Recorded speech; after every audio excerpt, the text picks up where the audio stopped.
వేడెక్కింది. నిన్న మల్లు రవిని కలిసిన కొండా మురళి తనపై కావాలనే కుట్రలు చేస్తున్నారని విమర్శించారు. తన జోలికి రావద్దని హెచ్చరించారు. కొండా మురళి వ్యాఖ్యలపై ఉమ్మడి వరంగల్ జిల్లా కాంగ్రెస్ ఎమ్మెల్యేలు అసంతృప్తితో ఉన్నారు. అంతేకాకుండా కొండా మురళి వ్యతిరేక వర్గ ఎమ్మెల్యే నాయని రాజేందర్ రెడ్డి క్యాంప్ ఆఫీసులో భేటీ అయ్యారు. ఈ సమావేశంలో డీసీసీ ప్రెసిడెంట్ ఎమ్మెల్సీ హాజరయ్యారు. కాగా మురళి వ్యాఖ్యల అనంతరం ఎమ్మెల్యేలు సమావేశం కావడంపై సర్వత్రా ఉత్కంఠ నెలకొంది.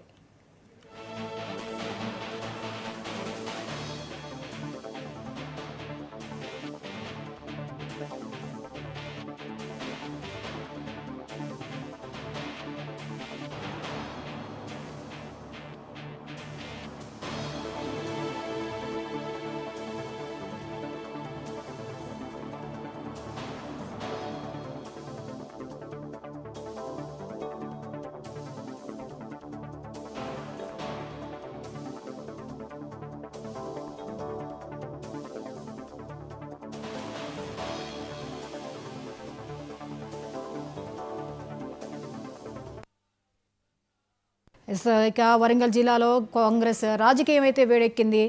మురళికి వ్యతిరేక వర్గం నేతలు భేటీ అయినట్లుగా తెలుస్తోంది. ఇక ఈ అంశంపై మరిన్ని అప్డేట్స్ని మా ప్రతినిధి శ్రీధర్ అందిస్తారు. శ్రీధర్, మురళికి వ్యతిరేక వర్గం ఒక భేటీ నిర్వహించినట్లుగాను ఇప్పుడు దీని మీద ఒక చర్చ జరుగుతోంది. వివరాలేంటి?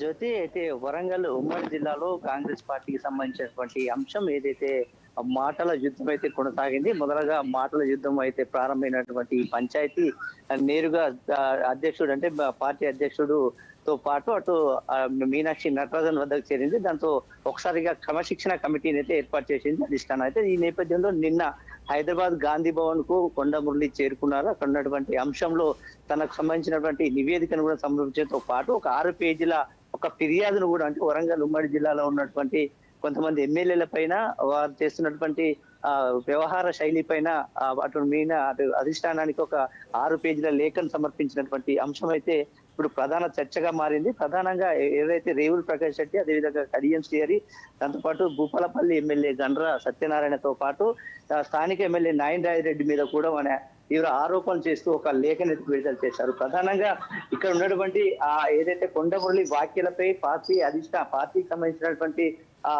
పార్టీకి ఉన్నటువంటి పరువు పోతుందనే కోణంతోనే ముఖ్యంగా ఇక్కడ ఉన్నటువంటి ఉమ్మడి వరంగల్ జిల్లాకు సంబంధించినటువంటి ముఖ్య నాయకులు, ముఖ్యంగా ఎమ్మెల్యేలతో పాటు అక్కడ ఉన్నటువంటి ప్రజాప్రతినిధులు అధిష్టానానికి మొదట మొరపెట్టుకుంటే వారికి క్రమశిక్షణ చర్యలు తీసుకోవాల్సినటువంటి కమిటీకి ఇది ఉల్టా వీళ్ళ మీద, అంటే ఉల్టా ఎమ్మెల్యే మీదనే వాళ్ళు ఫిర్యాదు చేయడం అటువంటిది, కొండముద్ద ఫిర్యాదు చేయడం అటువంటిపై తీవ్ర అసంతృప్తికి గురవుతున్నటువంటి సందర్భం కనబడుతుంది. ప్రధానంగా ఈ రోజు డిసిసి అధ్యక్షుడు వరంగల్ అంటే హన్మకొండ జిల్లా అధ్యక్షుడు పశ్చిమ ఎమ్మెల్యే నాయని రాజేందర్ ఇంట్లో భేటీ అయినటువంటి సందర్భం కనబడుతుంది. ముఖ్యంగా పార్టీ అధిష్టానము ఒకవైపు క్రమశిక్షణ చర్యలు తీసుకుంటుందని చెప్పేసి కొండా మురళి దంపతులపై చర్యలు తీసుకుంటున్న ఆశాభావం వ్యక్తం చేసినటువంటి సమయంలో తమపై ఉల్టా కేసులు పెట్టడం ఏంటంటూ ఈ రోజు అసంతృప్తి వాదంతో పూర్తిగా భేటీ అయినటువంటి సందర్భం కడుతుంది. ముఖ్యంగా కాంగ్రెస్ పార్టీకి సంబంధించిన నాయకులు, ఇతర పార్టీ నుంచి వచ్చేటువంటి నాయకుల పెత్తనం ఏంటి అనేది కొండా మురళి చేసిన వ్యాఖ్యలు కూడా వీళ్లకు తీవ్రంగా అసంతృప్తికి గురి చేస్తున్నాయనే అభిప్రాయం వ్యక్తం. ముఖ్యంగా ఇప్పుడు ఉన్నటువంటి వారు ఏదైతే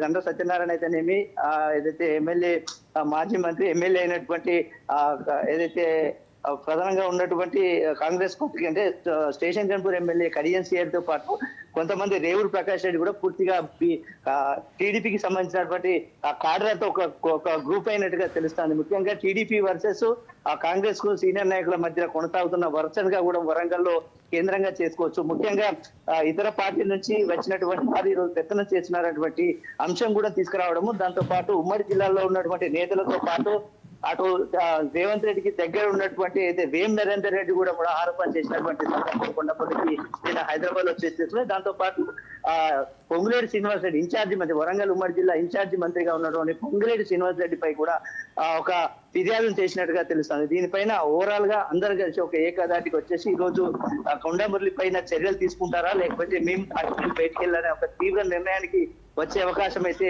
ఉత్కంఠగా చోటు చేసింది. దాదాపుగా 3 గంటల పాటు వాళ్ళు ఏదైతే నాయని రాయన్ రెడ్డి నివాసంలో పైన అంటే క్యాంప్ ఆఫీస్ పైన ఒక హాల్లో దాదాపుగా 3 గంటల నుంచి సుదీర్ఘ చర్చ జరుపుతున్నటువంటి అంశం కనబడుతుంది. మరి దీనిపైన క్లారిటీగా బయటికి వచ్చిన తర్వాత ఎలాంటి నివేదిక ఇవ్వబోతున్నారు, పూర్తిగా అధిష్టానానికి ఏమన్నా షరతులు చెప్పబోతున్నారా, లేకపోతే మీ అభిప్రాయం ఏం చెప్పబోతున్నారు అంటే తర్వాత ఆసక్తికరంగా ఎదురవుతుందని చెప్పుకోవచ్చు. ఇప్పటికి కూడా కొండ మురళి వర్సెస్ ఇతర నాయకులు అనేది మాత్రం ఆసక్తికరంగా కొనసాగుతుంది. ఎక్కడ తగ్గేదిలే అన్నటువంటి కోణంలో అటు కొండ వర్సెస్ ఇటు జిల్లా నాయకులు కాంగ్రెస్ నాయకుల మధ్య అయితే వర్గపోరు అయితే తారాస్థాయికి చేరుతుందని చెప్పుకోవచ్చు మనం. అయితే శ్రీధర్, ఒక పార్టీలో నెలకొన్నటువంటి ఈ విభేదాలు ఒక కొలిక్కి రాకపోగా అంతకంతకు ఎక్కువ అవుతున్నటువంటి పరిస్థితి మనకు కనిపిస్తోంది. సో ఈ పరిణామాలు పార్టీ ప్రతిష్ట మీద ఎలాంటి ప్రభావాన్ని చూపిస్తాయి? ఖచ్చితంగా ఇప్పుడు ఉన్నటువంటి అంశంలో మీనాక్షి నటరాజన్ కు చెందినటువంటి అంశం అయితే ఏదైతే ఉందో పార్టీలో ఉన్నటువంటి అంతర్గత విభేదాలు రోడ్డెక్కితే రోడ్ల పాలైన తర్వాత ఖచ్చితంగా కాంగ్రెస్ పార్టీ ప్రభావం తగ్గుతుంది. రాబోయే ఎన్నికలు అంటే సార్వత్రిక ఎన్నికలు ఉన్నాయి, అదేవిధంగా మున్సిపల్ ఎన్నికలు ఉన్న నేపథ్యంలో పార్టీ ప్రభావం తగ్గే అవకాశం ఉంది.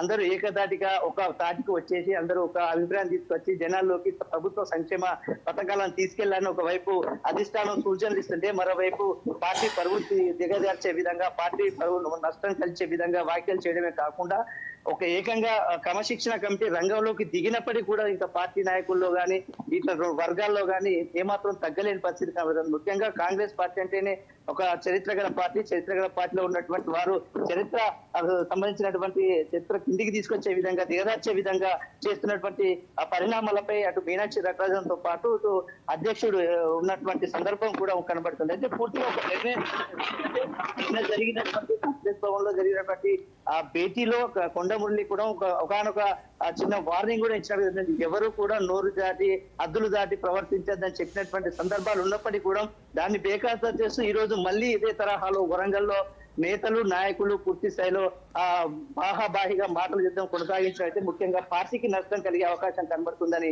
అది మాత్రం పార్టీ ఒక అభిప్రాయానికి వచ్చే అవకాశం ఉంది. దీనిపైన సీరియస్ గా తీసుకునేది అంటే మాత్రం ఖచ్చితంగా ఎవరిపైన పార్టీ పరమైన చర్యలు తీసుకునే అవకాశం అయితే కనబడుతుందని చెప్పుకోవచ్చు మనకు.